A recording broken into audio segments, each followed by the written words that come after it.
AP, agricultural productive. In order to allow this, the lot would need to be rezoned to single-family residential. If it were, it would be just like what's next door in Sunnyside Estates.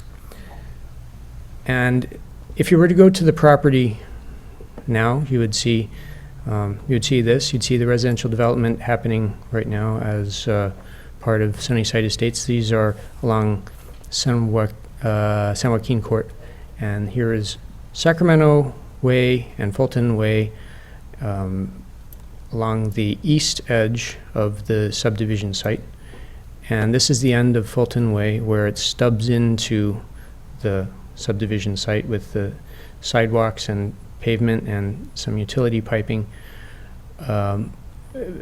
physically available if this would start developing. And this is Mojave Way. If you're looking westward, you see the project site at the end and the existing newer residential development over here, and the open land over here, which right now is agriculture, but at the moment in the general plan land use element, this whole area is mapped as residential mixed down to Sunnyside Estates and eastward over to Ridgemark, and residential developments in between. And at the end of Mojave Way, this is where this is, there is the temporary cul-de-sac that serves Sunnyside Estates but is actually on the Bray Color property, and this would be replaced by home sites and an extension of Mojave Way. And I might mention that Mojave Way and Fulton Way would be maintained by the Community Facilities District, just as the streets are in Sunnyside Estates. So it's newer developments here and there in the county that would be paying into the funds that would maintain, there it is again, that would decline. That would maintain the roads in all the developments that are part of the Community Facilities District. And then this is looking toward from the project site, looking toward Mojave Way and the newer residences and beyond that South Side Road. And looking up close at the temporary cul-de-sac, you'll see there is a water line running there, just as evidence that the water line is physically available there. The utilities are right up to the property, and this is well, the lots would be served by Sunny Slope County Water District Water, which has approved the use of the water by these residential lots. The sewer system is a different question right now. It's a condition of approval that you see in the resolution that the applicant would need to seek approval from the city and from the local agency formation commission, LAFCO, to use the city wastewater treatment system. That's a condition of approval that has to happen before the map can be recorded. And now here we are back at Fulton Way, where it stubs into the project site. Now, staff reviewed this under California Environmental Quality Act, CEQA, found that there would not be significant environmental impacts to result, and there would not be impacts of such a degree that mitigation would be needed, and so the result is a negative declaration from this process. Although the initial study does point to the use of conditions of approval that would be expected for this kind of a subdivision that would address environmental issues to result, but issues that are not considered significant. And those conditions are included in the resolution that you have.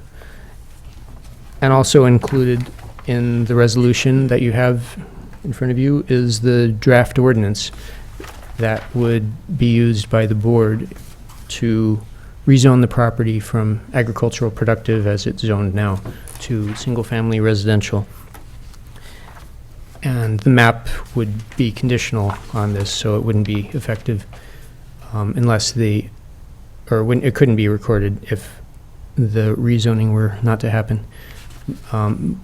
But overall, if this were to be approved, it would essentially be an extension of Sunnyside Estates by 10 lots in addition to the 200 lots that are already approved and under construction right now. So taking into consideration all of this, staff recommends that the Planning Commission review the information found in the staff report and found in the resolution and in the ordinance draft, and that the Commission hold the public hearing, hear any proponents and opponents of the proposal, and then adopt the resolution to recommend the board enact the single-family residential zoning on this lot and approve the tentative subdivision map subject to the findings and conditions in the resolution, one of which being the rezoning of the lot. And I can help answer any questions if you have any. And if I could add, before we move on to the board, just as an adjunct to staff's presentation, you can tell by the file number that some of the age and the history on this project came in 2016, just as the county was finishing its general plan, but also contemporary with other subdivisions that made application that year or the year previous in 2015, such as the Brigantino subdivision, the Bennett Ranch that's across the street, both of which are under construction. And while those projects move forward, you know, this project was also in the hopper for staff to review and approve. And it was I guess there was agreements or understandings that pretty much following the Brigantino Sunnyside approval, that the Bray application would be processed by county staff kind of forthright. Yeah, and it languished a little bit with the change and the turnover and the staff changes. You know, at one point, Mr. Kelly was the only planner in the department before I came on in April 2017. So it got that bad, and so we got it back on track, and with good prodding from our local engineering, like, let's get this through. But just wanted to point out something, and it's in the staff report. You might be thinking about affordable housing. And it's of a day and of a rule set from 2016 when the county didn't have a requirement to build on site, and it didn't have an in lieu fee. And so, you know, technically by the code, it was, you know, not required. And so even though you're seeing a 10-lot proposal right here, where we did not require something for affordable housing, because those are the rules of today. And this map was a complete application several years ago. And not ironically, but I would say unfortunately, when the environmental review process went through for the large, would you go to the image that just shows this as a kind of the last puzzle piece to Brigantino? Yeah, this is the even subdivision. one back, yeah, or you have where it's nice big black box. There you go. You know, so when the environmental document, the EIR, was prepared for the Sunnyside Estates, there were some elements of that study that said that could be applied towards, you know, this 10-acre land piece. But there's also very specific statements that says this EIR is analyzing Sunnyside Estates. It's not analyzing Bray. It's not analyzing Bray. And so what we needed on a staff level was an environmental document to support a recommendation for approval. And boy, through different scenarios and trying to get that done through consultants and prices that were unacceptable, we took it in-house and tried to use existing documents as best we could, as well as finish and craft that document. So Mr. Kelly did craft in-house the initial study that's been on the street and was circulated for 20 days prior to your consideration this evening. So this one's kind of been a long time coming, and I'm sure the Brays and Colors will be glad to be finished with it with a positive recommendation. I just wanted to give a little bit of that context before opening to commission questions of staff and the applicant. We'll be glad to have it off our desk as well.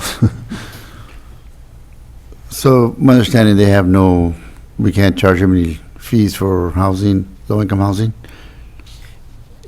The Or rules can we that, still impose subject to rules that are, subject to rules back in 2016? the rules when this application was considered complete, it was all voluntary.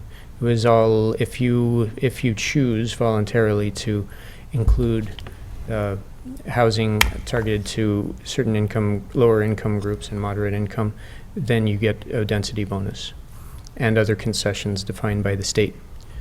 But it wasn't a requirement that you must include.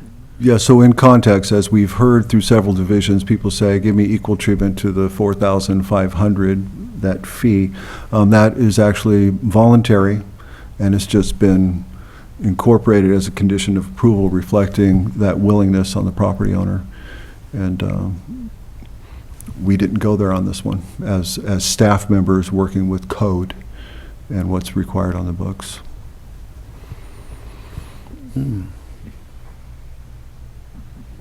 I have one question. The area that is for the water district, is that nearly 2 acres? Is that what I'm hearing? Approximately. Almost half the property? Yeah, about half the property. A little under half, I think, because of the road that's part of, there. Right. Just slightly under half of the property. So was that given to the water district by the property owner or purchased by the water district? The exact arrangement, I'm not sure, but it is for that specific purpose of utility. Yeah, it would just, I'm just querying because it would indicate a lot of goodwill on the part of the property owner to, Well, it is sorry to interrupt. It is an easement right now for the purpose of the utility, if I'm understanding right, if that's the right term, but an easement for that specific purpose. is that also where any kind of a rainwater accommodation is? Not there. It would use the storm drainage system that is part of Sunnyside Estates, and it's in the design of the storm drainage system in Sunnyside Estates to allow the new drainage that comes from this development to use that. And then this subdivision joins the same CFD Community Finance District that everybody's paying into to maintain such structures. What I'm understanding is that a secondary unit on a property does not equal affordable housing. For RENA purposes, Yeah, for, to meet our state mandate? Currently not, right, Yeah. Devin? It is affordable. It's needed. If someone wanted to encumber that property with rental restrictions that met our standards, I think we could probably put it in the yes, it counts column. But nothing is, we don't have the obligation here to require that. okay, so like a granny unit is not the same thing. Unless it's deed restricted. Unless it's deed restricted to those income categories. Okay, got it. And so, broadly, the new RMA director is trying to, and working with the ad hoc committee, they're exploring several avenues of how to meet affordable housing. One is, finding ways to get housing for those income and those demographic groups, as well as just additional units in the community that are of a size where the rent and or the mortgage would be, a smaller package than a full market rate unit. Right. So might be a great part of the next discussion we have here in a little bit, if you wish. Yeah. Excuse me, I haven't been No. asking permission. No, you're fine. Through the chair, through the chair, Through the chair. Just- Right, You'll be sheriff next year, so it's okay. yeah, right, yeah. You'll be on it. I don't have any questions. Nobody has any questions? I don't have any questions either at this time. Okay, we open it to the public.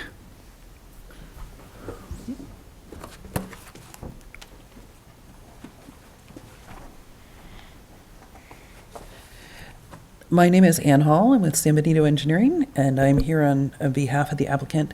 And the applicant's also here if questions come up. First, I'd like to address, Commissioner Eglin, you asked about Sunny Slope. That is a an easement that they had entered into an agreement with Sunny Slope previous to this subdivision. And in fact, as part of this, and first I want to apologize. I was at the dentist this afternoon. I was Somebody at a went to root the canal this afternoon, and I'm having some trouble talking. But as part of this subdivision, Sunny Slope's actually releasing about 32 feet of that easement, and then the rest back to the property owner. So they're on good terms with Sunny Slope. This is something Sunny Slope wants to use as a well site, and I think they will probably do some things once it's more accessible to them, once this road is built and completed. So that was one question. I know Michael addressed the fact that we are, as part of this, where we're doing a zone change. I'd just like to add on to that, saying the general plan for the area has already been changed to residential mixed. So the zone change, although we're requesting it as part of this project, is really to bring the property into compliance with the general plan designation for the area. And then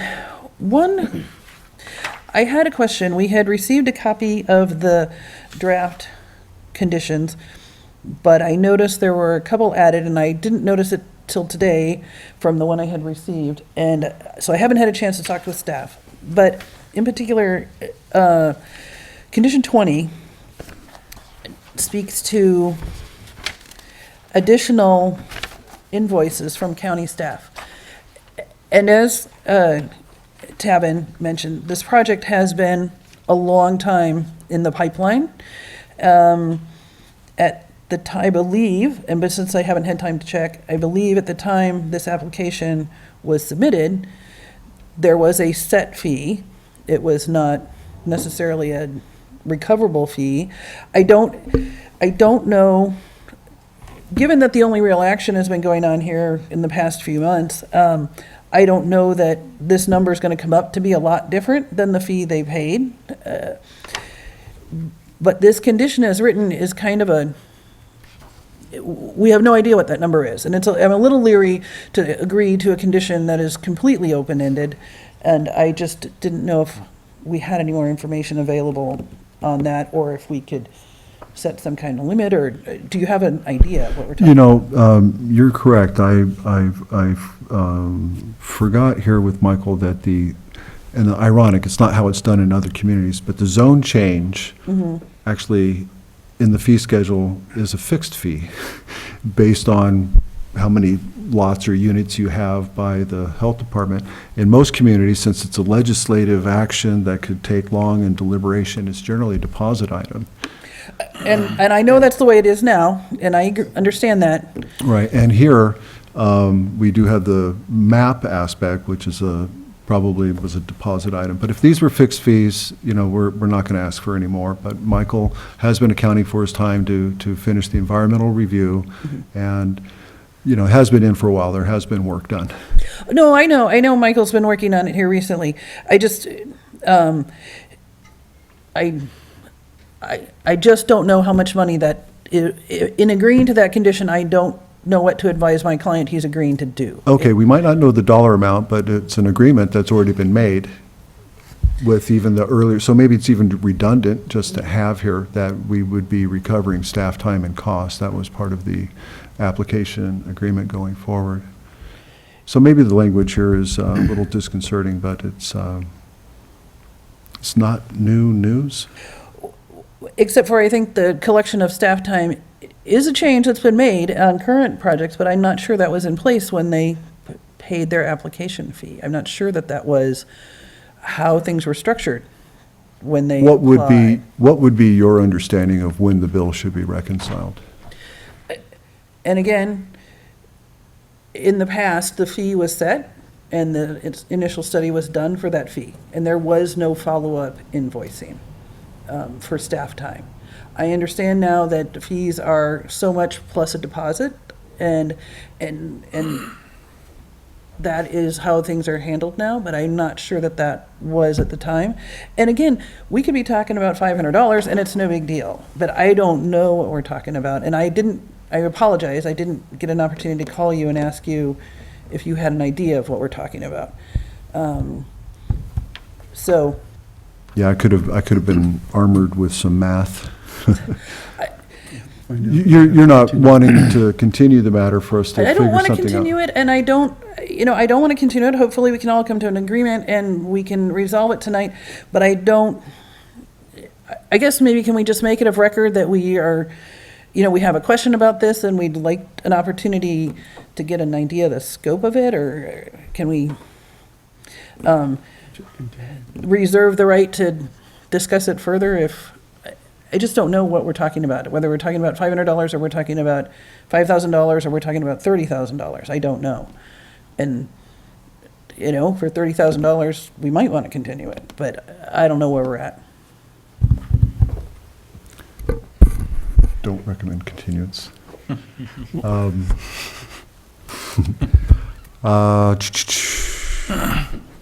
Maybe we could, just kind of want to give you an avenue for appeal of a staff, so if any staff decision that we make administratively, or a determination, or a letter that says, here's a call staff is making, every one of those is appealable. All right, it's called a determination of the director. So if we sent you a recommendation for here's your outstanding invoice, the Planning Commission is already set up as the natural appeal body for staff level reviews. So we have that avenue, and it would be scheduled to come back. I guess you'd have to pay the appeal fee to do that, but it would be coming back before the Planning Commission to deliberate. Okay, and that's all. I think that answers my question. If it comes back and we really feel strongly about it, as long as we have an avenue, as long as we're not. You do have administrative recourse if Okay. it's too big to swallow. And it's probably not going to be. I just want to be sure what I'm telling my client to agree to. If I could, I'm going to just segue for a moment into a broader practice that we're going to be implementing with the planning reviews, in that the planning department fee structure, we're going to recommend that the board approve, and we'll vet it past the planning commission, but that we have a fee structure that starts over the counter with our review and accounts for the CEQA analysis, whether it's consultants, the staff review, staff preparation, and then public hearing with a determination, whether it's approved or denied. But we want a fee structure to take us that far. If a project's denied, everything's done and there's no more things. But if it's approved, we're going to have conditions here where we require and ask that the applicants enter into a condition compliance and mitigation monitoring reporting program.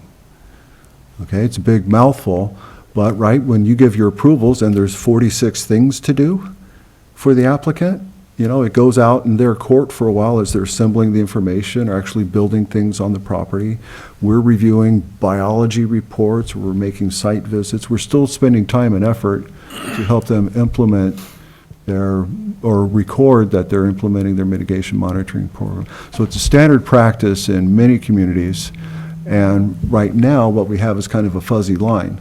Is when does it stop? Once the last home is moved into and we have no longer review. So maybe this is some of the lead-up language that we could, but we're going to vet such changes in fee structure, or at least modernization, bringing things current. We'll vet that past the development community as well as the planning commission before they are the rules. But it's a general practice, and I think it's clean that way. Because often, think of a large subdivision, as you go through all this review and entitlement process to a planning commission, approval of a tentative map. Well, right then, that landowner could sell the property to a builder, such as what happened in Sunnyside, and that person's going to be entering and doing all the condition compliance. So it's a real natural break where, you have the fee structure up to entitlement, which is the on-paper approvals, and then following through the conditions and mitigation measures and what are the staff costs to see that through. So that's just a broad program that we're going to engage, and I think it'll be understandable and transparent. And certainly that I understand what you're saying, and I understand why you would want that. And once that is a passed and established ordinance, we have to comply with it. I guess the only thing I'm looking at here, again, is that we had ordinances in place at the time of the application, which I believe the Sure. applicant has made their best effort to comply with. And Sure. we're just looking to be judged under those rules, so. Would the previous fee schedule help you? Do you have the previous one? in- I am pretty sure this is it. I looked it up on my phone because it's still on the website. If you can find that the zone change and the tentative subdivision map were both fixed fee prices, there's nothing more to ask of the Because we applicant, barely and the updated condition will be moot. That was effective. Okay, so, Was it the 2013 prior, right? 2013 Yeah. was, yeah. so, okay, and see there, that's helpful, because the zone change does have a per hour, so it does, and that's what I said I hadn't had a chance to look at. The zone change does have a per hour fee. And it's back at the old $100 rate versus the Yeah, it is at the $100 rate. 33? $100 rate. 100 versus, 136 or so, 172 or something. And, I had to look. $134 now. and the major subdivision does not, but the zoning does at the $100. So Okay. there was, and that, I did not know, like I said, when I asked the question. But, okay. I think you've answered it, and I think basically, we just have the question on record, and that way, if it comes back, we know what to do. Okay. That was the only question I had. Does staff have any, does the planning commission have any questions of myself or the applicant? No? I don't. Thank you. Thank you. Thank you.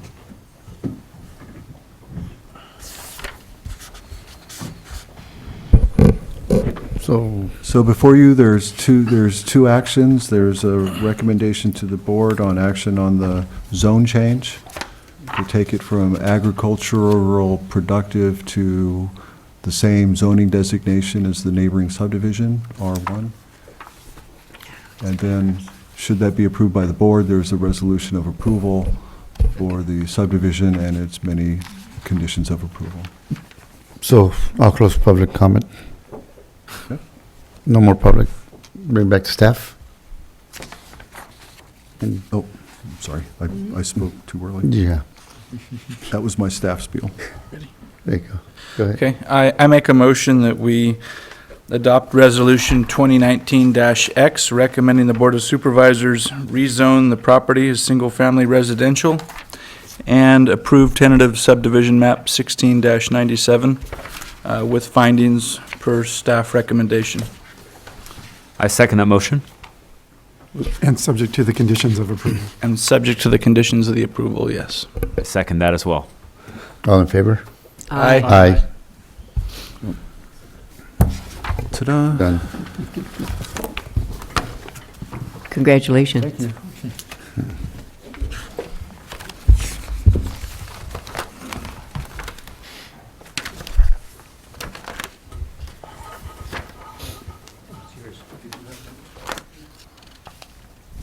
Wasn't sure if you're going to present. Well, I can't. So Now we're going on to what's left? I have an unprofessional Discussion slide items. presentation. Discussion. Discussion, yeah. Approved. I vote to approve it. for discussion.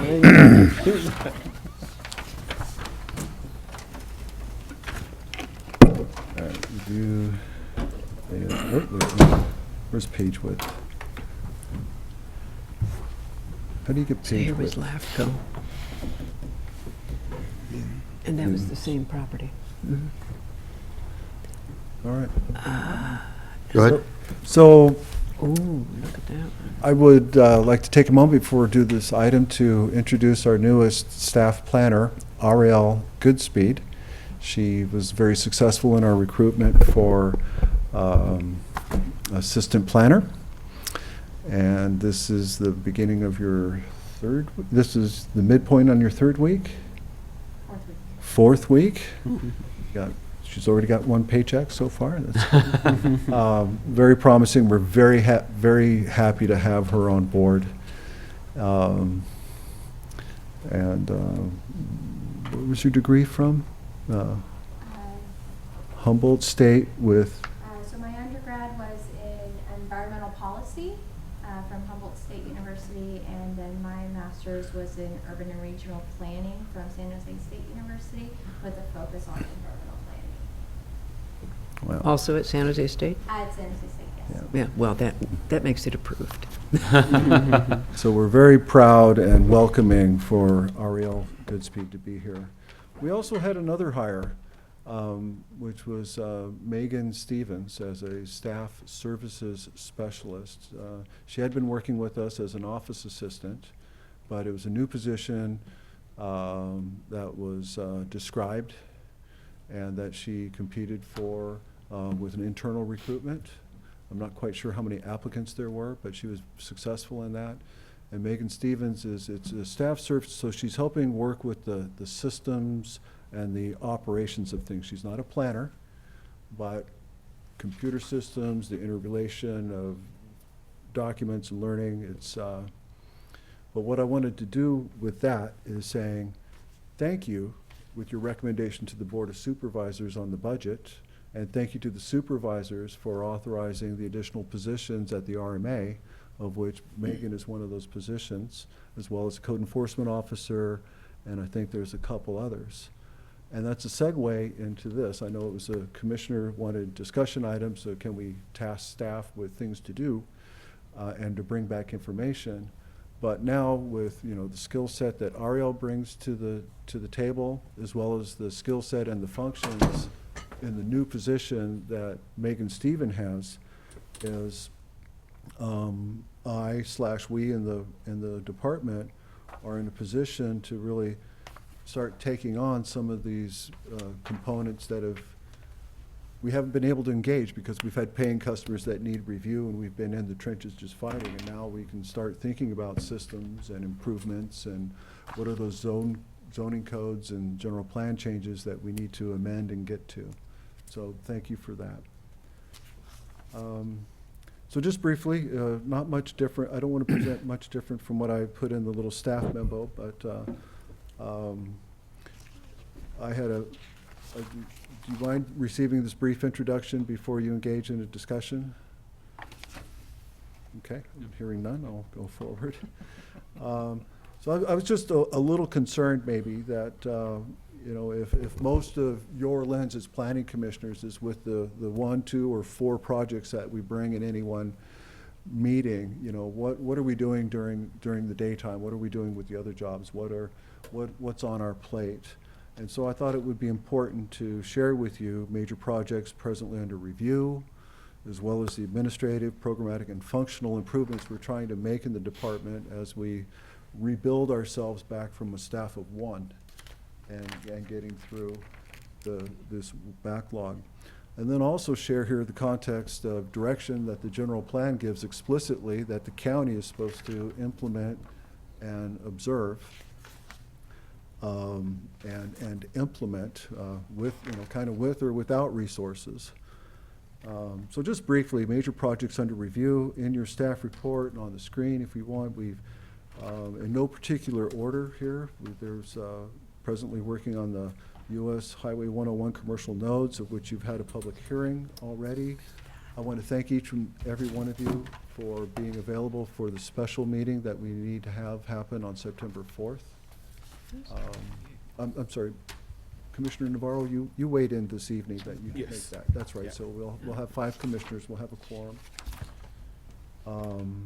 There's the Riverside 2, an affordable housing proposal that staff is working on.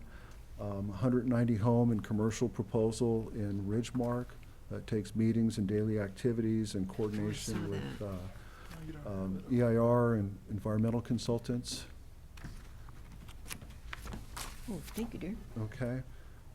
There's a specific plan proposal you all might have heard about south of Ridgemark, which is a proposal as large as 1,300 homes, commercial centers, school sites, and we've got issues of connectivity and water and well uses and things, and it's it's in the trenches right now as we're reviewing that with, and it takes internal meetings with other departments and, telephone calls and things. We've got a use permit for an RV camping facility. There's a proposal for a daycare center in a residential neighborhood that's taking a lot of our attention here, that hasn't come quite to fruition to be at the Planning Commission yet. Assisted care facilities, there's a large church that's proposing an expansion adjacent to the city. We would have had Roth subdivision on the table tonight, except for the request for the continuance. You handled the Bragg Color 10-lot subdivision today. And there's even a proposal out there that once used to be called a new town. It was going to be, many residences out there on the Floriani Ranch, and, that investment scenario has morphed into another proposal that we're still taking meetings and talking about and working through environmental issues or code compliance, and it's still gelling and taking shape, as well as the Jackalone Christopher proposal. Where is that?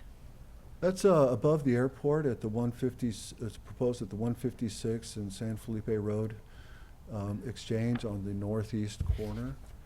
And it would, the sketched plans we've seen at this point for discussion have been like a 2.5 mile race course. It looks like a race course, but not a race course. It would be used for testing and vetting autonomous vehicles, almost like we've heard for the Floriani project. But yet, also, I believe the investment interests are trying to cull some of the Bay Area, computer, electric car, all those test facilities, and bring, their technical teams down to not only test vehicles, but to do work. And that applicant also has an eye on the community as well. They're hoping to maybe incorporate some trade and tech schools so that some of the local residents can, brush up and get some high-tech skills offered in a local venue. But of course, under each one of these is, you've got, what's on the land, and environmental review, what are the opportunities, what are the constraints, do they have water, sewer, access, what about Highway 25, so all these discussions. And then internally, just day in and day out at the planning department, we've got planning counter and phone calls. We've got projects under construction that we go and inspect and visit and hash through building permits, and sometimes reject building permits and have people correct plans, and we've got to engage in that. And a lot of the little stuff you don't see, lot line adjustments, barns, garages. And Anita can tell you about Public Records Act requests. They come in kind of like thunder, and that here it is, and boy, we've got to turn that around in a given period of time. And it basically, they often say, give us every record you have. So we've got to call email records, paper files, our dungeon, whose email, who's no longer here that we need to have IT break into and get those records. We participate in local and regional meetings regarding a handful of matters, road realignments or airport land use consistency reviews, where we're speaking with these COGs and talking about these growth management projections and plans taking shape, as well as the assistance to the other departments under the RMA, building, public works, code enforcement, waste management, LAFCO, and we rent the park facilities as well. And we're trying to get that done. And right down to what other stuff we do is permits for pumpkin patches, Christmas tree lots, and truck pulls, and different things like that. So, I just wanted to share that. And also, on the heels here, that wasn't there, but we've got about 10 cannabis applications under review at the Agricultural Commissioner's Office while they're vetting the qualifications of the individuals who would do the business. And once those individuals pass that test on being qualified to operate a cannabis business in the community, well, it's going to come right to the RMA department as use permits for cannabis greenhouse and grow facilities, or the testing facility at a existing building, or a manufacturing proposal similar to what you had in front of you for the hemp campus. And so we even met just today. We were gracious. We were fortunate enough to have an hour with the agricultural commissioner, just kind of talking in sync about how our departments need to talk to each other and what's coming down the line. So we're working on those systems. We're trying to automate our permits. We've got a zoning code to update, procedures manuals. And so I think you've read it, so I don't need to go ad nauseum into all this, but we're busy folks. And boy, the last one kind of saddened me a little bit. New literature and improvements to the practice. As we can, we try to learn from the trade journals, who's doing what, where's the good ordinance, what can we learn from others, and do we get to go to a conference, right, every so often. And so we will be going to a conference here next month. And I'll be joining Commissioner Gibson, and I'll be your chaperone, evidently. I was going to say. Yeah, is this- right. yeah. Bet, lights out at 10.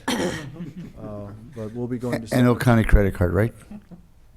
No county credit card. See, that's the check the county does, is they make you use your own credit card first and then ask for reimbursement. So that's actually a real practice that's happening here. But we will do that. And I like to kind of say, when you come back from a conference, bring fire back from the mountain to the village, right? If we've learned something, we had eye-opening things, what other commissions are doing, or how their staff mistreats the planning commission. It's good to hear those war stories and also those good models. So that'll be great. Well, the next section here, before I turn over the discussion, is that, the general plan also, well, just frankly, it has things for us to do.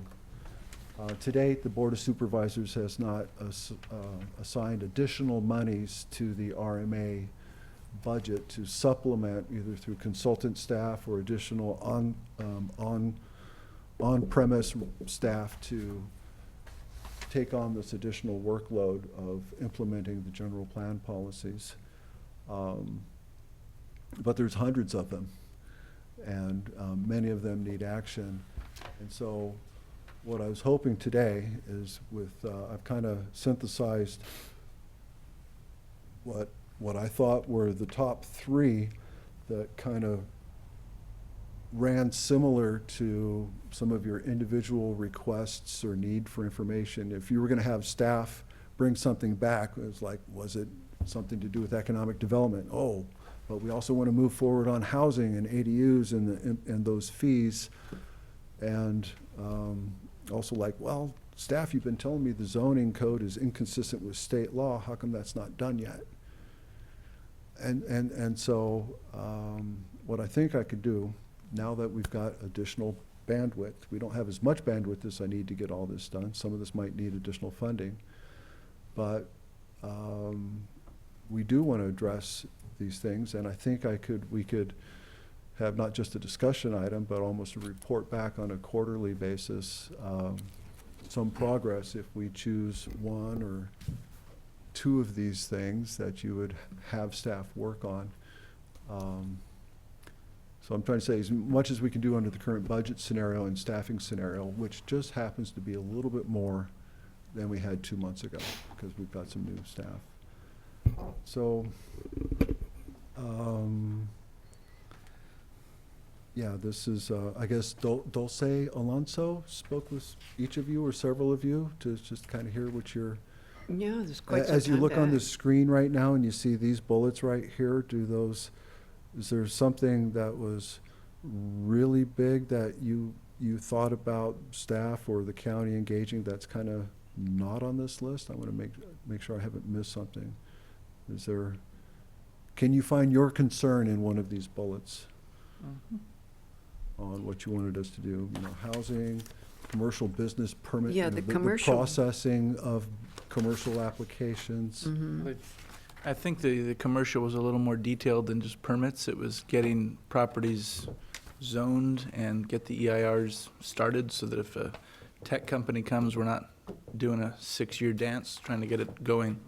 Great. So it was part of pre-zoning or whatever you would call it. So we did have a lost in filter, right? It was Dulce speaking with you, she writing a note down, me deciphering a note. But even just right there, I can make a tie right back to here, zoning code consistency. Our code wants us to, it says the general plan has a land use allowance up to 20 units per acre. My most dense zoning implementation right now is 8 units per acre. What's the most, 15? RM, we have an RM zone that can go to 20? Well, I know there's a general plan policy in there. We're supposed to designate one that goes up to 30 units per acre. But also, like we don't, one of the recommendations, we have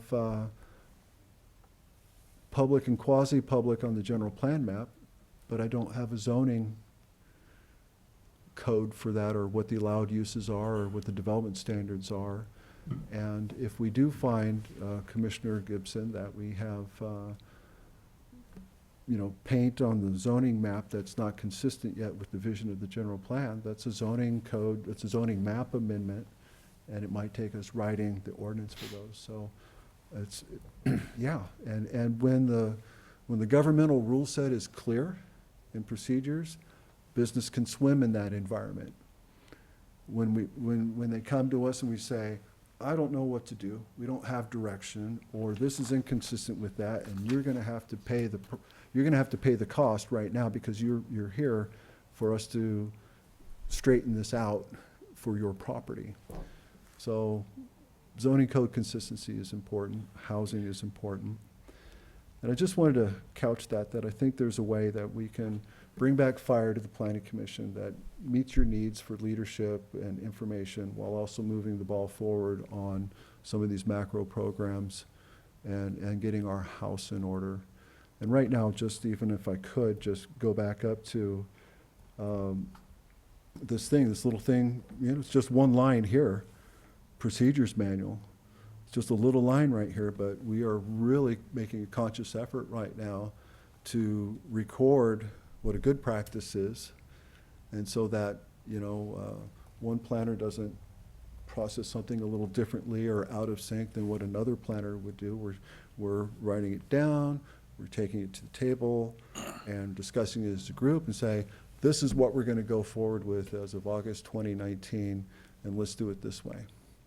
And at one point, what I think I could also do is, as we get a good handful of these, is bring them to the Planning Commission. We'll let you know what we're doing, and you can ask questions about that, but also kind of give a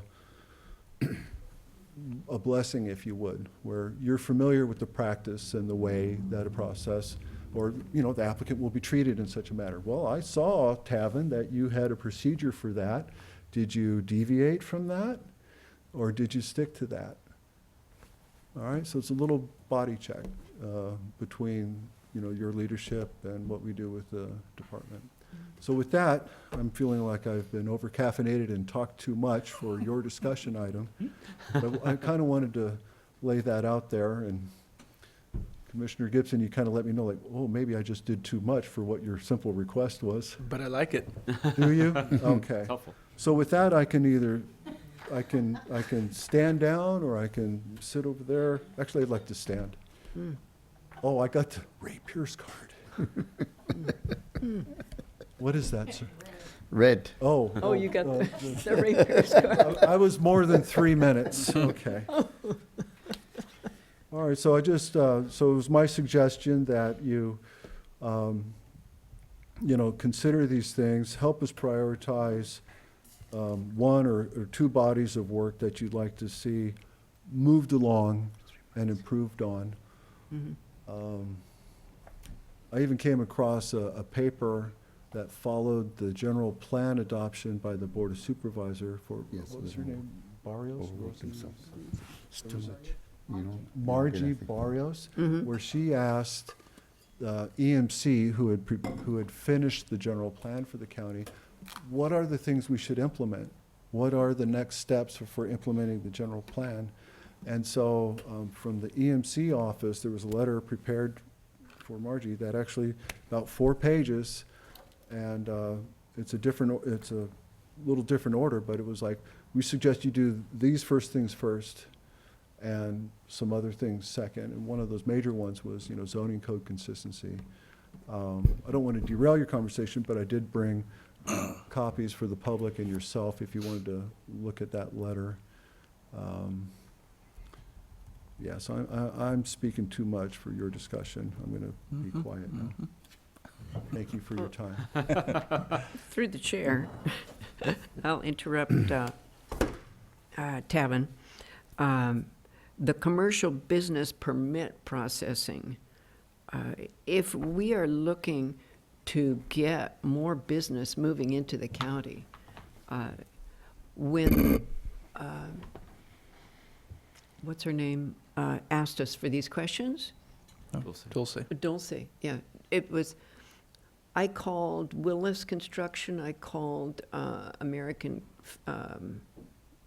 Casting, and several others that I was familiar with, that I knew would talk to me a little bit. And when American Casting said that it cost them $1 million to let go of a plan to build another office on their property because the county did not want a portable building there to add to work as their office. And so they just moved out of the whole area, or that area, and went to another building that they're going to put another $1 million into making it work for them as far as casting industry.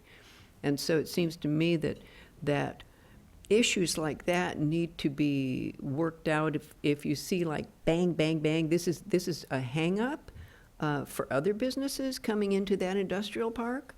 We need to think about how we're going to get faster service for businesses, that they're going to be encouraged, that they're going to hear us wanting to work with them. And I'm not saying that, it's you, but I think that codification. You said it was the location they wanted was in an existing business park? Yes.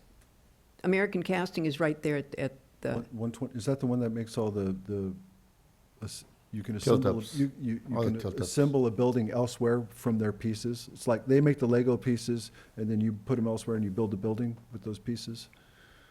Right. I'm sorry, Like- that's oversimplification, but I think we get it. I mean, you. They're a parts manufacturer. And that's right up yes. there off, just east of the 101, right? American Casting is right where you turn into where you work. It's right on the corner. Oh, that's the other casting. What's the one I'm thinking? The other one is Willis. Willis is Oh, precast. that, yeah, Willis Precast, that's cement. Okay. That one is high temperature casting for So the special business parts.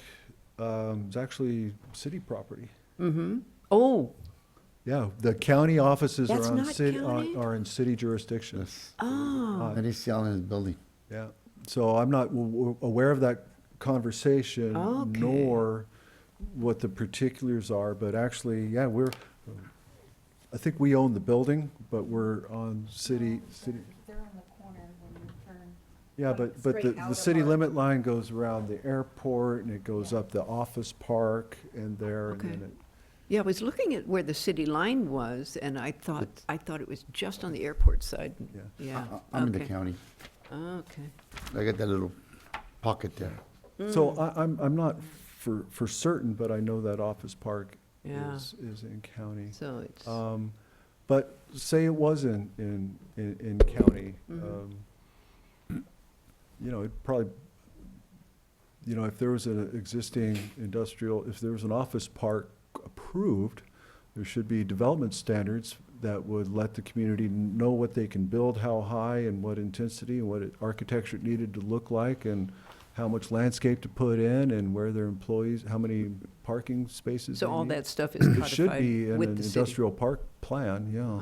So it's the city's fault. I want to comment to that. I went to get a permit to extend my building 50 feet by 75. Building permit. Mhm. Took me almost a year to get it. A year? Yes, I was going crazy. And that's with the city?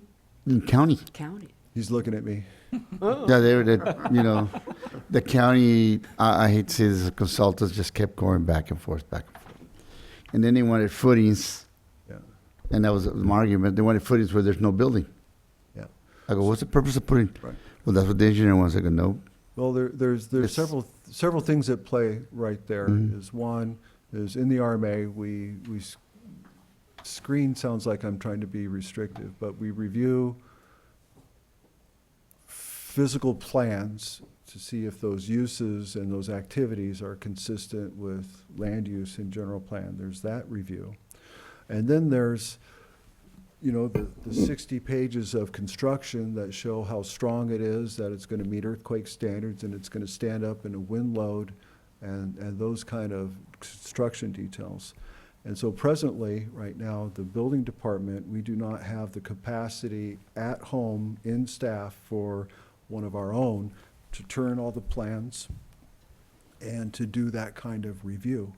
We have to put it in the mail for a consultant agency that has the qualified people to turn the pages and do those reviews. They don't have the qualified people, my opinion. Okay. Because I had to resubmit the plans 3 or 4 times. Right. Well, we didn't catch this last time. Oh, we didn't catch this last time. It just consistent. Right. And in my opinion, those consultants are just, every time they go back, Right. they're billing the county.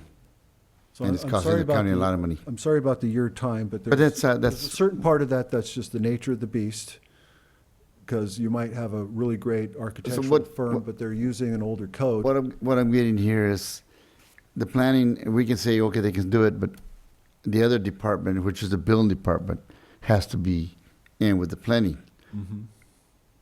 So they can get commercial business more Correct. faster erected. Well, right now, we're at a very structural thing where we ship a set of building plans out for 2 weeks, 10 working days. for 10 working days. And generally, they don't come in earlier. Oh, let's just get it done, and we'll send it back in 3. I mean, it kind of takes the full breadth. Then we've got the courier, and then we've got to tell the applicant that the. Is that for commercial or for com- residential? For commercial. Then we have to tell the applicant that their plans are ready, and then you got to make all those arrangements.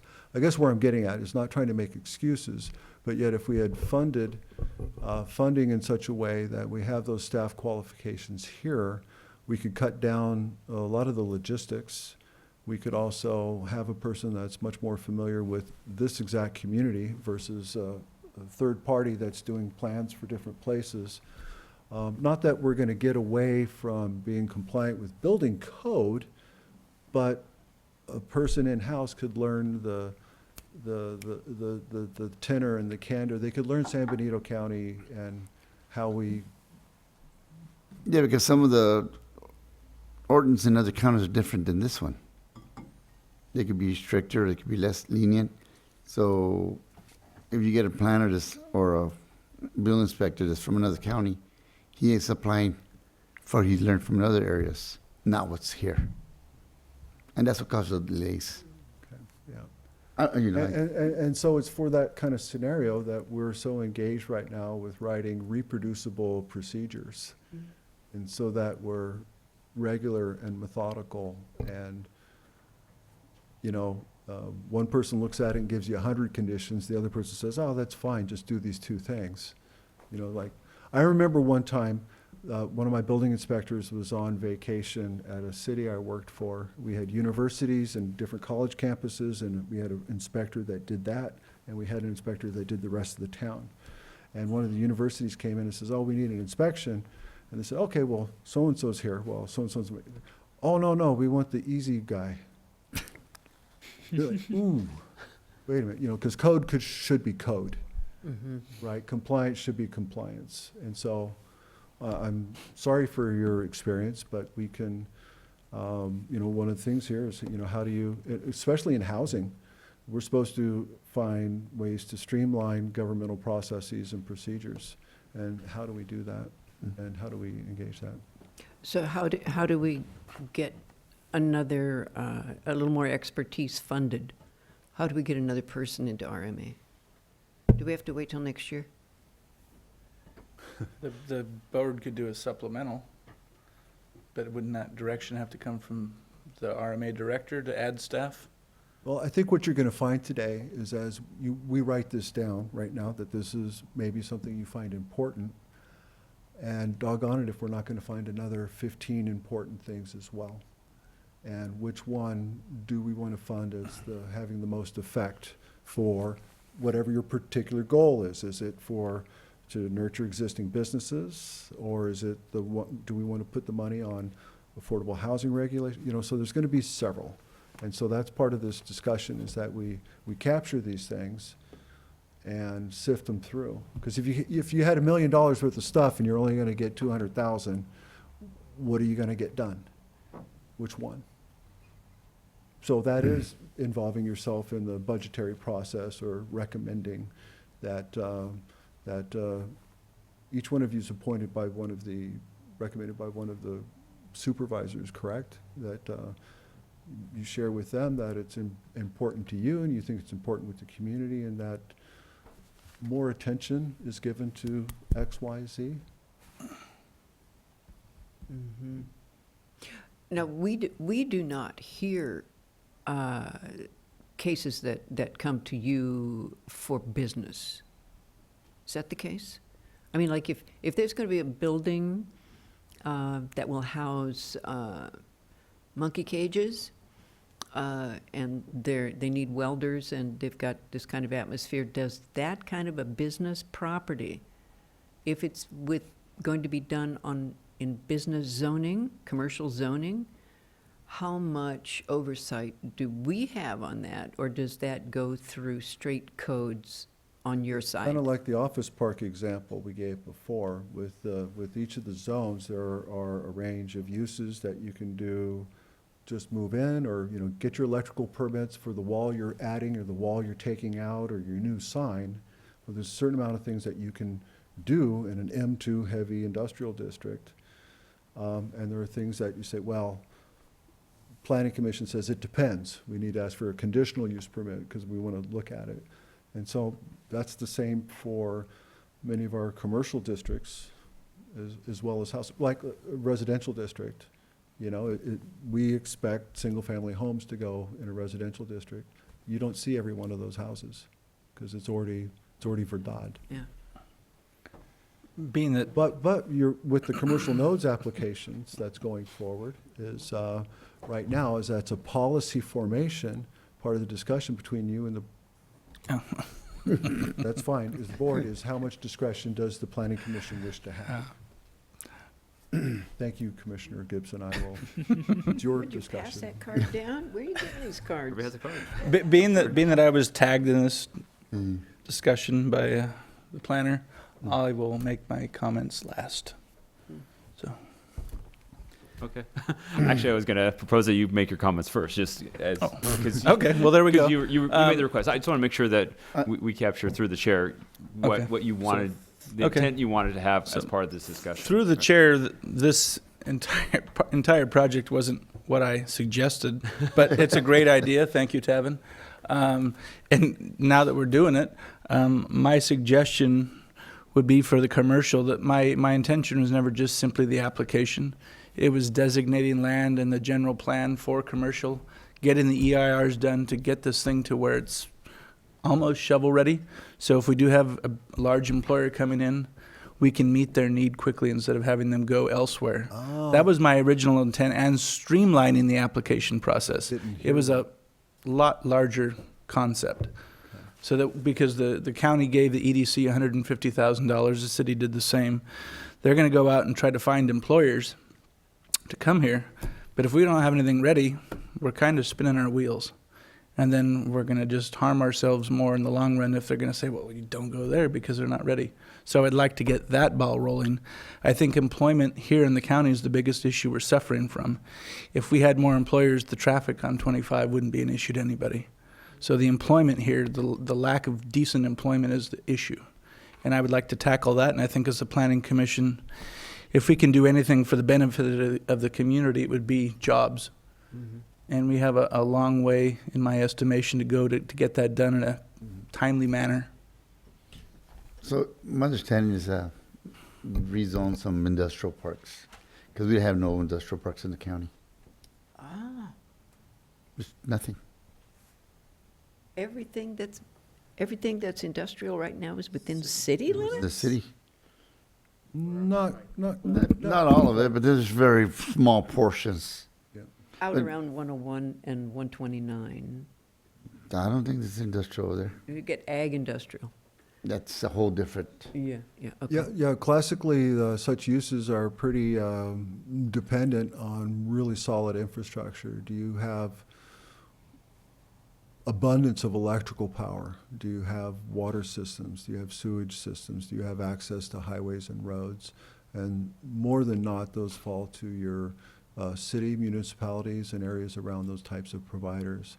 So for us to have I'm going to be facetious here, but not really. If we had a new island of industrial activity, that would need to be supported by those physical plants in such a way that it's viable for those things. Right? We might say, let's put it on 101 right where the 25 is. Oh, not 25 and 101 because that's the other county. We want to pull it in, it's like, what are the physical systems? So it would probably be, to make the paint changes on the map, you'd probably be looking at areas like 156 or somewhere that already has some industrial zoning and things, but you're, right there next to the sewer plant and the water, we call it a wastewater treatment plant, not a sewer plant. Right where you've got that, where the new pipe you need to lay back to the treatment plant isn't 12 miles long, where it's a natural, where it's right there, and where that service district would be willing to draw a line around. So it can be done, but it's, we're not going to, those things are classically, that's I don't want to say urban, but it's it's a city kind of thing to have the factory, right? It's only, what we're used to though is the agricultural factory, right? You box the lettuce, put it on the truck, package it and ship it out. But at the same time, we have to come to grips with the fact that we're bedroom community for Silicon Valley. So we have to stop thinking that we're an ag community. We just can't bury our heads in the sand. We have to think 40 or 50 years into the future and plan that something has to change, or we'll be houses from one side of the valley to the other. And that's not acceptable either, because you can't grow much food and housing tracts. So we have to plan long range. It's kind of exciting when I get a cold call from a realtor who says, oh, I've got an investment firm that wants to buy 10,000 acres and they want to start a brand new university. We entertain these kind of calls, and not just a university, but we went to supporting restaurants and Kinko's and shopping centers and the housing to go with it. Can you help me find some real estate? So that, it was just a simple thing we put on the list, phone calls from the public. But it's with an eye on that economic development and, continued conversations, and we find out, oh, you didn't really need 10,000. You were looking at a 10,000 acre property, but you only wanted 1,000. Well, I can find, it's easier for me to fit 1,000 acres somewhere next to those utilities.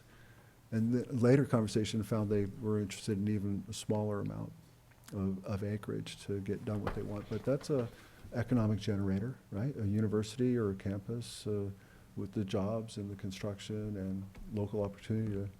Part of the general plan is not only Gavilan, but CSUMB. So at some point in the future, we have to look at that as well. Now, Tamara, I got a question. What keeps someone wants to develop some land, what keeps them from setting their own treatment plant? Is there state regulations, that they could allow the treatment plant somewhere else than what we have here? Yeah, there's quite the layer of many authorities that have a say in the quality of groundwater. The primary document of which is the Hollister Urban Area Wastewater Management Plan, which was a memorandum of understanding between the San Benito County Water District, countywide water district, the county of San Benito as the RMA and you and me, and then the city of Hollister, and then I think later the Sunnyside Water District became adjunct to that. But that is an agreement for how to use and get groundwater treated sewer connections at the existing facility that's out here right now, the one that the city of Hollister operates. And it's presently sized about 2.5 to 3 times even the expected growth of the city of Hollister. And so there's this line that's been drawn much farther than the city limits where there's kind of a promise to serve sewer to properties on county land, but in those areas. The treatment plant is also inseparable from Central Valley water that's coming over. It's called Blue Valve water. It's also central to the quality of water that comes out of the ground for agricultural purposes and goes in. And so there's, for lack of a better word, there's a practice to blend these waters in such a way that it's drinkable and it's arable for crops, and then what goes into the ground, either refuse or just runoff, is of a quality that's not going to be a detriment to our existing aquifer. What can we treat?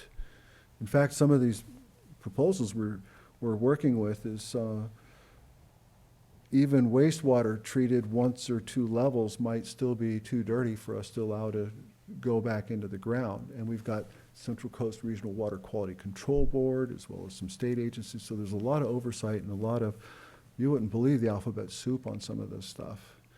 But yeah, it's protecting the groundwater is the livelihood of the crops and the food we grow, as well as the jobs. And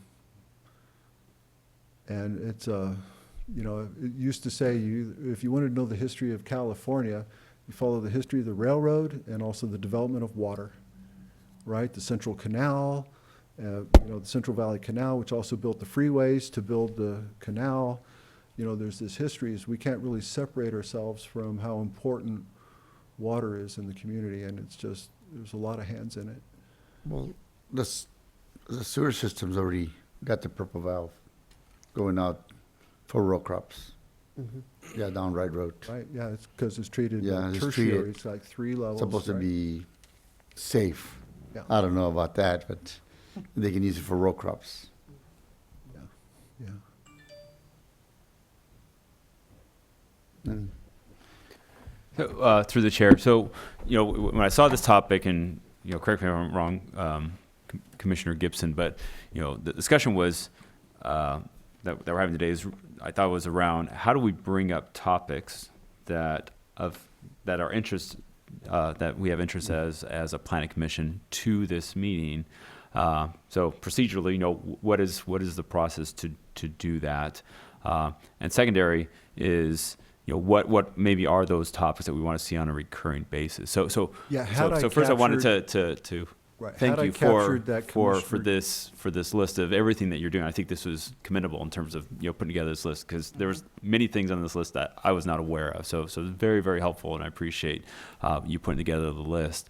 And I think in terms of the issues and the concerns that the Planning Commission has already brought up to Dulce, I think it's captured for the most part. We can fine tune that list, but I think that's an accurate list in terms of topics that we have today. Now, those could change, in 3 months or 6 months or 12 months. So I guess in terms of the discussion with the planning commissioners and with the planning department would be, one is what is a procedure in terms of identifying, hey, here's the one topic or the two topics or whatever the topics are that we think require or necessitate additional focus by the planning commission to either review, understand, or potentially drive, the right policies or changes in ordinances at the county level. I think the list is helpful in terms of what we've come up with, but we haven't had a collective discussion in terms of the planning commission say, yeah, we all have these thoughts in terms of what's important, but what's the one topic that we think warrants our collective review and involvement as a planning commission on a regular basis, maybe monthly, maybe quarterly, to your suggestion. But I thought that was the crux of what Commissioner Gibson was trying to get to. It's like, how do we work together as commissioners, because we can't meet outside of this meeting. So what's the process to do that, to come to an agreement? Yes, we need to focus a little bit more on commercial zoning processes or just the overall planning around encouraging more commercial development within the county, and what's the process to working with the planning department to have a regular discussion and review of what we're trying to do as a county. So I don't know if that's consistent with what you were thinking, Commissioner Gibson, but correct me if I'm wrong in terms of what you were hoping for. Through the chair, that was the original intent, but I love this idea that Tavin's proposed. I think it's fantastic. I'll take it. I think I made work for myself. Had I known you had a subject matter of economic development, I would have stayed a little more focused. This is perfect. Yeah. So would you take a one topic, bring it up quarterly, so they can have more time to fine tune it, instead of going all over trying to scrap bits and pieces? So we have to come in agreement on what topic do we want to hear every quarter. Through the chair, let me comment. Since each one of us is under our supervisor, and ultimately it's the supervisors that are going to do the deeds, that we can talk about something, but unless it's proving to be interesting or important, now the supervisors are all dealing with lots of different stuff. And so it would seem to me that they would really look upon the situation of that if each of them, in our discussions with the supervisor we represent, come together with that we bring their ideas about a particular subject and then throw it back at the Board of Supervisors to take action. Is that what I'm understanding would be the process? I would like to just for an editorial here a little bit. Yeah. In that these three bullets that I have on the screen right now, zoning code consistency, housing, economic development. None of this, if we worked on this, is policy formation. Mm-hmm. Policy's been formed in the general plan. The board has done their work, if you said, except for funding and or holding the hammer to see that we all get it done. These are the nuts and bolts. Like number one says build a car, or excuse me, the general plan says build a car. Right now I say, okay, I've got my marching orders. Here's the front panel, here's the wheels, here's this, and here's the motor, and this is how to do it. And so that's what these lists are, is we need to kind of assemble the pieces to implement those policies and that heavy lifting that supposedly has already been done and vetted through the community workshops and, a general plan that's been decided upon. We will come across a policy determination. Like right now, I don't know how to value an affordable house for a worker over finding the job that worker can have. Right. That new job. That's some tough stuff. What I also know, and with the third layer, is if the zoning code is inconsistent and I'm scaring away somebody that wants to make $1 million investment that's gonna have 30 new employees because my code's out of whack, I wanna fix that too. Okay, so on the zoning code aspect of it, we just do have some things that are just plain inconsistent with the way state laws have changed. We have some things that we require processes that no longer really serve a purpose that I'd like to, line out and scratch. Go ahead, sir. Through the chair. Well, all three of those bullet points are extremely important, and we're going to have to multitask because we can't take on one at a time. And that, whether it comes from the planning commission or the board, I think it might be easier to start at the planning commission level rather than get the board involved at every time we take a step, because all those things need to be taken care of somewhat quickly. Updating all of those ordinances, making sure the fees are correct, that kind of thing. Yeah. So we have to do like Congress, we have to chew gum and walk at the same time. So just a little mea culpa is, it's with the new staff resources that I'm really finding a little space to breathe and engage some of these things. And just even internet or reading Benito link and just learning how established the chamber and the Economic Development Corporation, things that are already in place, and why was I not at the lunch with the 35 people and the nonprofits? Delicious. Did they serve chicken? No. A rubber one. All right, and so, The chicken. hearing those concerns, I mean, I might find that, hey, it's not too different from direction that's already given in the general plan, but in some way, there's already an economic development forum happening. You've already formed an ad hoc committee for some of the housing things that are moving forward, and we got a lot to tackle in there, from mobile homes and labor to tiny houses to ADUs to what's the appropriate fee. I don't know there's a dedicated agency right now that's really working on the zoning code consistency aspects.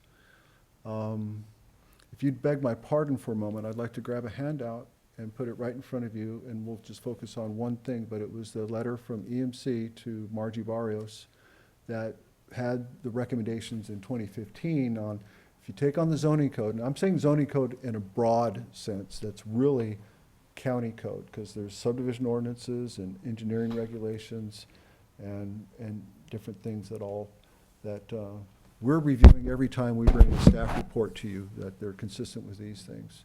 And the general plan to meet that new policy might need tweaks in these several. Yeah, when you do ordinance, when you're changing those things, it's you'd love to be focused on line 25 and just get the words right, but it's an octopus.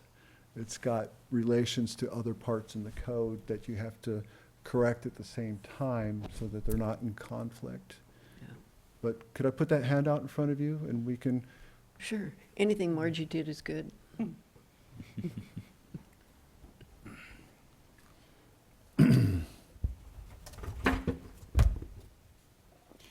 Just through the chair, as a side note, the ad hoc committee, it was a vague proposal when Commissioner Eggers and I were put on that committee.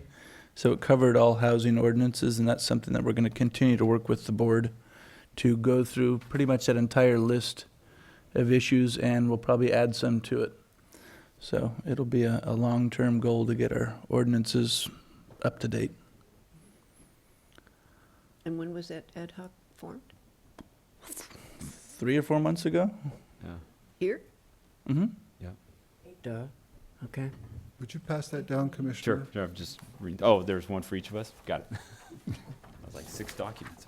That's going to take me a while to read.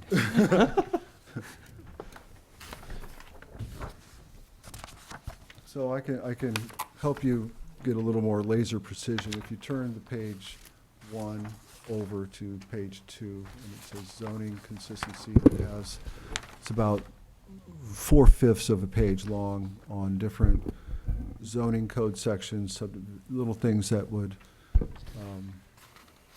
facilitate implementation of the general plan on a zoning code consistency aspect. What it doesn't mention in those bullets are just the things that are plain out of date and inconsistent with state law that we would adjust at the same time.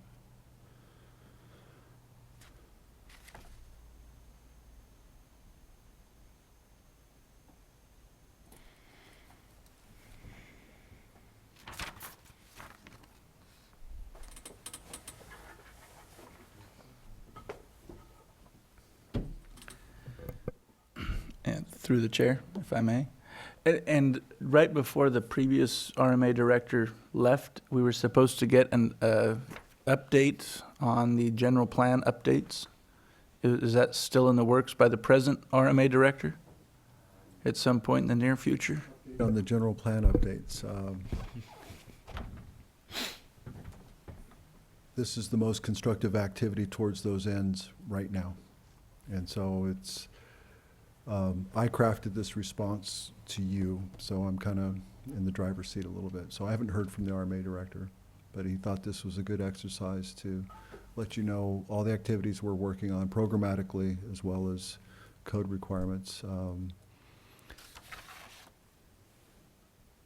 All I really know of is the commercial nodes application that's going forward as an implementation of a general plan policy, and that one's being paid for by private parties to turn the gears, not to necessarily guarantee an answer or guarantee what the end product is going to look like that gets in the code, or even if it applies to every one of those nodes. But as far as the general plan implementation, well, I beg your pardon. On the note I gave you on the front sheet, the first recommendation was update the housing element. And that was done. Mm-hmm. That was done by the county. We have a housing element that spans a period 2014 to 23? 2023, an eight-ish year period. So that one was done, the housing element. But just like a general plan, the housing element called for programs to be created, ordinances to be adjusted so that you meet those goals and policies, such as streamlining government. So there's these general plan implementation things that we're talking right here does include the housing element. And that's exactly what the ad hoc committee, what do we need to do to change in our rule systems to make it workable to these aims of providing more housing? And so the element was done, but not necessarily all the implementation aspects of that. Give me 2 more staff members, and we'll rock and roll. At what level? Planners or? Senior planners. Oh, I'll take 2 or 3 aerials, as well as we've got some great staff, and I know Mr. Kelly here also has a great head for policy and thinking through those things as well. So, and in fact, since Michael's been here so long, he might like the something new to do versus the day-to-day use permits. So that's odd when you bring in a consultant to do the stuff that maybe people have had an eye on and a passion for wanting to fix for a long time, and the new guy gets it, the new girl. But I actually don't think that a lot of this stuff should be contracted out. I would think, in my recommended budget for the department that was filtered, and I don't know, it ended up, I think, as an edit on a floor and a scrap somewhere. I suggested that we increase the planning department staff by 2 senior planners that were, of that journeyed caliber, so that as we needed to write one of these codes, one of these implementation codes, that they would have the skill set to get it done, but that they'd also be in-house, and that their level of professionalism and experience would rub off on our existing staff, as well as our existing staff says, yeah, but in San Benito County, we've got this kind of history, this kind of law, this kind of way that we do things. So as your dear new planner, as you're crafting that policy, we can help you craft it so that it fits best here in San Benito County. So I really wanted that in staff, as opposed to just saying, let's give $150,000 to a consultant out there to write us an implementation ordinance. They submit us a report and say, here you go. I wanted it to really be walking in step with us. But literally, if we had that band, just the little breathing room I'm getting with this with the 2 new staff members, one being previously funded but vacant, and that's Ariel, but she comes with that, and then also our staff services specialist, Ms. Stevens. And just, wow, my need to get done list, I've got help.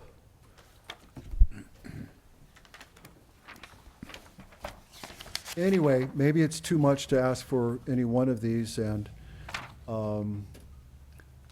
that is interesting. I mean, some of my staff members come to me all the time, or even myself, is all three of these can't be my priority, you know? And it's not going to be that we just get one done and get it off the list. So there is a certain amount of all in that we have to have, but it's drawn out over a longer period. And the more we can perfect our internal procedures or our internal zoning consistency, I think gives us additional bandwidth, almost like new staff members, to work on some of these others.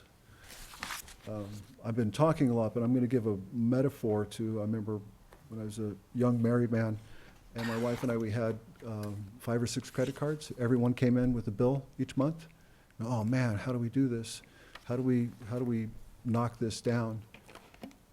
And we decided we're gonna pay that one and get it off so that that bill doesn't come next month. And then we paid the second one and just did it. And we were still paying, not the minimum, but we did that. And then what we found was getting those 2 off our desk gave us additional resources so that when we hit credit card bill number 3, we actually had more to put back. And credit card 3 went down quicker, and credit 4 went down even quicker because we had paid those others. And, you know, now we try to operate with 0 balance or whatever. But I mean, it's just if we can take care of some of these things that are, you know, slowing us down, I think the machine will run more smoothly. I'm turning this mic off.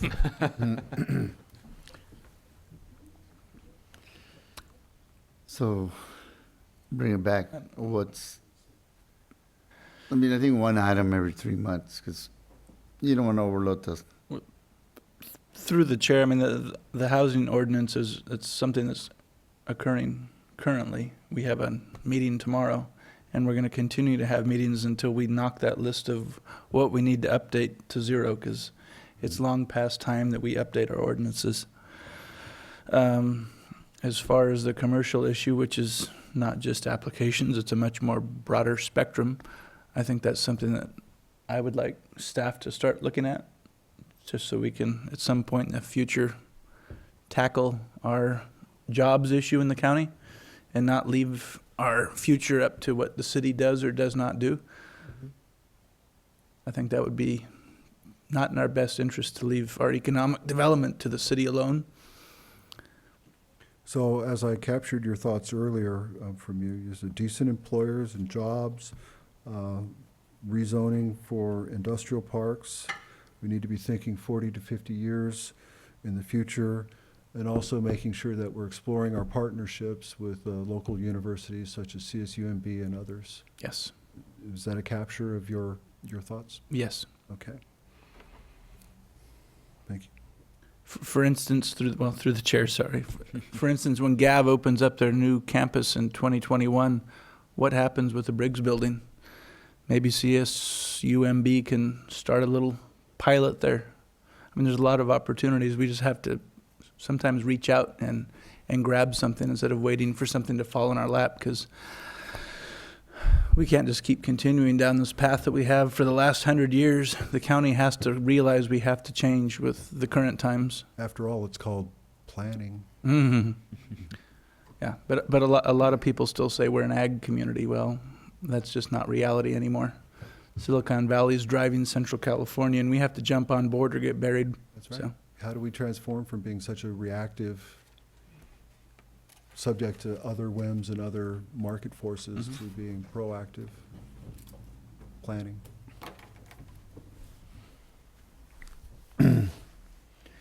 Commissioner, so, I mean, Gibson's economic development's priority. I mean, I think there's multiple priorities. yeah, but that, from all, you know, But- we can't take all To- one at a time. To assign to staff, I Yeah. think that would be, for me, a key priority. The ad hoc committee and the board of supervisors, I think, will handle the ordinance issues. Well, And perhaps there's a readout back from Jamila on the ad hoc committee back to this planning commission on a regular basis. Again, it's not, no additional work, it's just, how does that report get back to us on a If she has the bandwidth, semi-regular that would be basis? nice. Yeah, She's stretched between Hollister and the county as well, so. sure. so why don't I offer, I believe Ariel would like to say something and address, and I'll invite her up a moment if it's within your bandwidth. But why don't I offer this is, you see what we're working on. We realize that we can't trade one of these major things for the other, really. We need to work on all this. But if we were to be hit with, particular tasks, bring this back next week, bring this back to a special meeting and stuff, I would hope that it's building and it's a part of some of the things that we're working on here, versus like, man, I was almost there over the line with something, but now I've got to do this report for the planning commission. I'm just hoping that we can all live together with that, or that you're confident that what we're working on is, to your direction and to your aims. How's that? Would you still like to speak? So, Through- as new staff, Please. coming, sorry. Thank you, Chairman. So, as new staff coming into the planning department, I have been kind of helping to look into implementation, updating our zoning, and I've been working with Jamila, and there is, it's called SB2, and it is a grant for up to $160,000, and so we're actually, working together on getting that application completed and prioritizing, okay, what elements are we going to be applying within it. But what I think, and I think is very important for the commission, is you guys are noticing this need for jobs and commercial. And so I think what we should be responding to you is that as we're going through our ordinances, our general plan and our zoning, that we should come to you with maybe a specific location, that this would be a good zone, a good area to develop. I think that's what you're kind of looking for from my interpretation. You're trying to find, okay, this is a spot that we should create kind of a commercial node. And in that spot, we're gonna, pre-do the CEQA, so it's set in place, and we're gonna make sure that we, maybe there's a streamlined permit for this location. So it sounds like that's where your focus is for our department as far as commercial. Commercial and I think that could industrial. help. Yeah. Yes. We need industrial, that's, And so maybe we can put it into us to come back with some findings on that We have to point. do it in such a way that we don't raise the price of real estate in the community unfairly. they already subbed it up, so don't worry about that. It's gonna come down. Because it sounds like you're looking for some more information in it. I think the price is gonna come down on the industrial side of it. Through the chair, I was at a meeting with the United Way of Monterey County, and they're helping their jurisdictions with the SB2 grant applications. We're not part of Monterey County, but you might reach out to them or to our United Way and see if there's some sort of coordination to get the It should grant be the application United approved. Way. Sorry. So I believe Monterey City's SB2 grant has been awarded. And I don't know if they've received their funds yet, but they did have some good program formation within theirs, and it is kind of one of our key. Yeah, so think, let's Okay. let's decode that for a moment.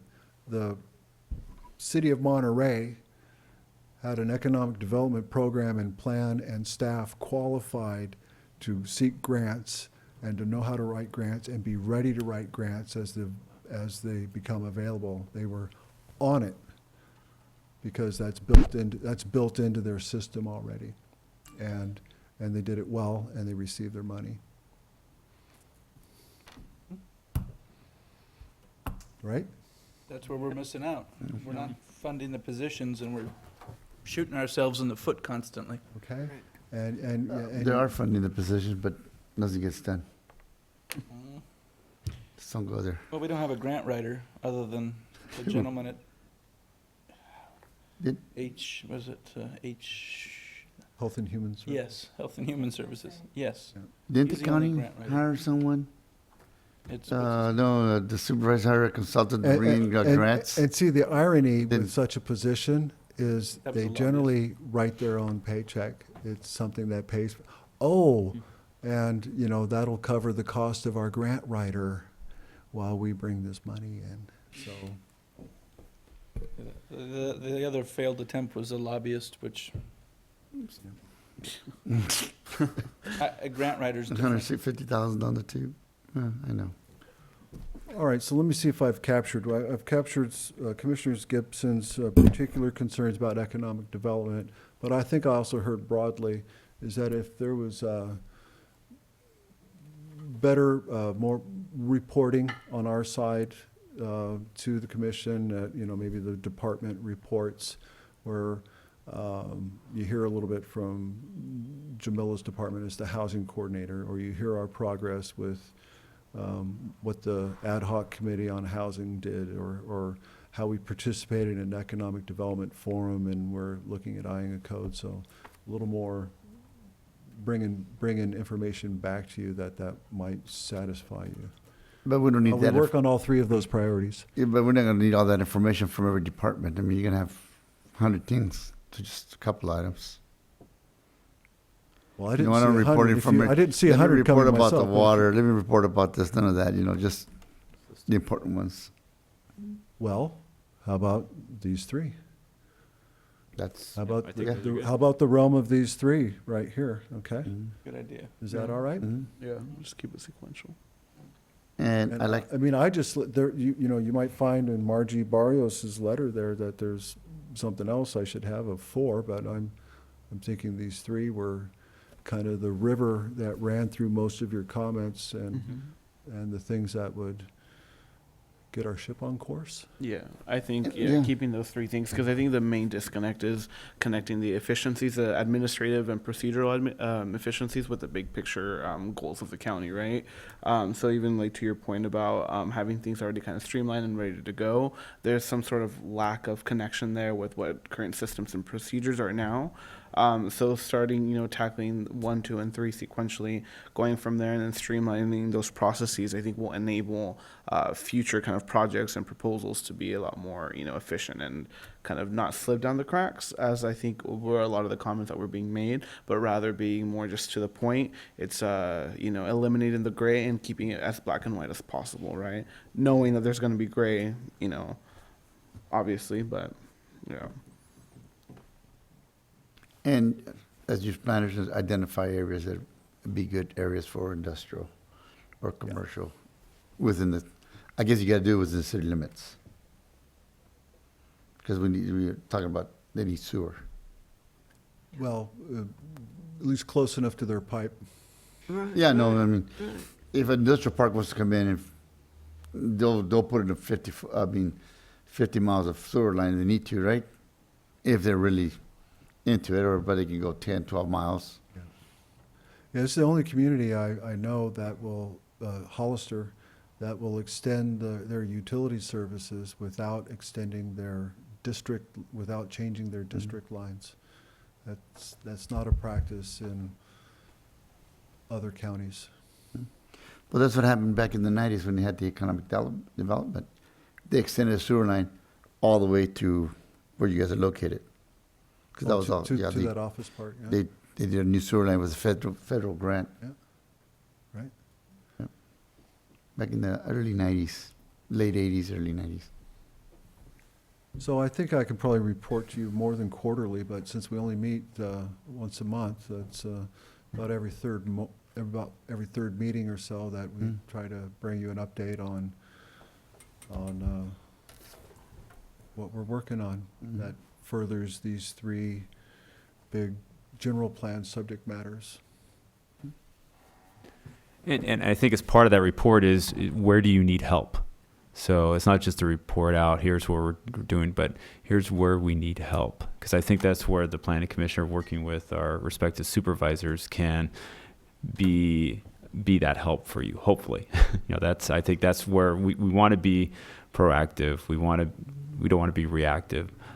So if you're falling behind where you would hope to be because of resources or whatever it may be, make sure you bring that up as part of that quarterly report so that we can be there to I need support. 3 new ad hoc committees. Ready?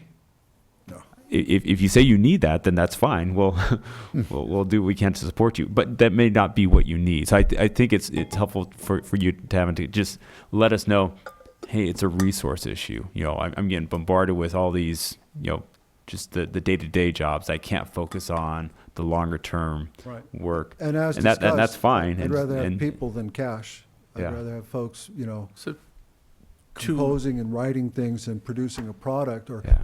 putting paint on the canvas that we can give shape and color to. So, So, thank so you. through the chair, part of that, I guess, would be 2 FTEs of senior planners on the list ASAP. That was just my suggestion. Well, if it's something that's needed to get this county going in the right direction, I think it's a good investment. All right, so let me just go there for a second before I end. Most planning departments, and, we've got cities that are very large, they have the current planning, which is the day-to-day permit processing. And then you have, it's called advanced planning, which is what are the ordinances we need in place today? What are the ordinances we need in place tomorrow? What was the directive from the board for this vision they wanted to organize? And so there's generally dedicated staff to that purpose in so many planning departments. And, right out of school and things like that, you're taught theory and how to write these things, how to get from a goal, a community aspiration, to the implementation on the ground to get it done. That's supposed to be the balance in a planning department. It's generally, probably 2 to every 4 or 2 to every 5 current planners, generally. And if I had them on staff, then if we had changing priorities, I wouldn't have to amend a contract, and I'd have that person in-house. So I guess my pitch is much too late for this budget year. But yeah, it's what planning departments do, and we've just here, got a little taste of it. And I think you're feeling the power behind it, aren't you, right? If we can fix the rule sets. So yes, wouldn't hurt at all. Was this kind of big enough to have 2 plan directors? Sounds like fighting words. No, I'm just saying, Not directors. not or Planners. No, it's, planning. Yeah, I mean, already, planning, we're assisting, public works, building department, integrated waste, the advanced planners. I mean, that's the work we're talking about here, is we're doing advanced planning work versus the paying customer in the door that says, process my application. All right, so it's, that's generally one of the drawbacks, is it's more overhead, or how you say, but you got to look in that long range, not 40 or 50 years, but where's my cost recovery? Well, it's in an improved economy, Yeah. an improved business climate versus, that was $75,000 in salary, and they only brought in $10,000 worth of such and such. Yeah, Well, wait a It's minute. not a business. Hmm? I agree. We have to invest as a county in order to have a future. And it's ludicrous that we don't have enough planning people, that I watch you struggle with these things, and you go out to planning, and you've got this skeleton crew trying to carry out the business of the county. Oh, yeah, like even today, I mean, just with certain aspects, we find we have a single absence, and it just, how do we do lunch schedule? Who's going to answer the phone? Yeah. And how do we cover that? and it's brutal sometimes. And sometimes the flu goes around, right? You get more than that. I want to thank you for the discussion item. And I don't know if you want to sum it up in a motion or direction, but I think, oh, you're giving me the card again. All right, so it's your meeting, Chairman. 3 little dots here. Your chairman, your meeting. So we got the discussion items just gonna bring back in the next 3 months. So, You know, I think we've had so much on the table today that we'll digest. I'm sure I'll speak with Michael and Ariel tomorrow. Hey, what happened last night? What do we think? And we'll probably have a little update the next meeting, just what our takeaways were, and you'll have some thoughts for us as well. okay. Thank you, Tavern. Thank you. Michael. And welcome Ariel to planning. Welcome. Yay. Yes. Welcome. You don't know what you got into, but it's okay. It's all good. That's Tavern. Yeah, I had to ask Ariel, I says, if I hope you don't think we were disingenuous, that everything was in order and right and you just jumped in, you know, because we're finding so many things to fix. But what we're doing is we're trying to not go back to old ways. We're going to find the new science, the new practice, and keep improving. Yeah. What better job to get into than one that you can be creative and bring your talents to, And rather make a than difference, yeah. be a cog in a wheel, Yeah. right? I make a motion to adjourn the meeting. I second that motion. All in favor? Aye. Aye.